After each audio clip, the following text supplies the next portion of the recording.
வணக்கம். தலைப்புச் செய்திகள்.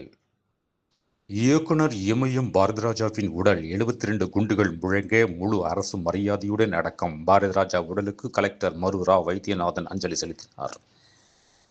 மாநிலங்களவை எம்பியாக பிரவீன் சக்கரவர்த்தி போட்டியின்றி தேர்வு செய்யப்பட்டுள்ளார். சட்டப்பேரவை செயலகம் அதிகாரப்பூர்வமாக அறிவிப்பு. மதச்சார்பின்மை, மாநில உரிமைகள் என்ற அடிப்படையான கொள்கையிலிருந்து விலகாத வரை தாவேகாவை ஆதரிப்பதில் எந்த தவறும் இல்லை. காங்கிரஸ் மூத்த தலைவர் ப. சிதம்பரம் கருத்து. சிங்கப்பெண் அதிரடிப்படை துவக்க விழாவில் ஒரே டேக்கில் பேசிய வசனங்களை எல்லாம் உங்கள் கட்சியினரை பார்த்து பேசுங்கள் முதல்வர் விஜய். ஸ்ரீவைகுண்டம் எம்எல்ஏவை கைது செய்ய திராணி இருக்கிறதா என இபிஎஸ் சவால்.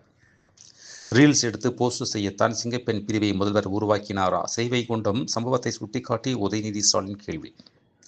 மாநகராட்சி பள்ளிகளில் 10, 12ஆம் வகுப்பு தேர்வுகளில் சிறப்பிடம் பிடித்த மாணவர்கள் ஆசிரியர்களுக்கு பரிசு பள்ளிக்கல்வித்துறை அமைச்சர் ராஜ்மோகன் வழங்கி கௌரவித்தார். பணி மூப்பின்படி பதவி உயர்வு வழங்க கோரி உண்ணாவிரதம். சென்னையில் 100க்கும் மேற்பட்ட வணிக வரித்துறை அலுவலர்கள் கைது.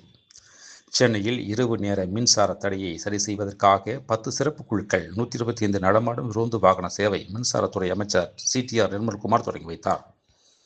அமெரிக்கா தாக்குதல் எதிரொலி. ஹார்மோஸ் நீர்முனையை முழுவதாக ஈரான் அறிவிப்பு. மீறும் கப்பல்கள் மீது தாக்குதல் நடத்தப்படும் என எச்சரிக்கை.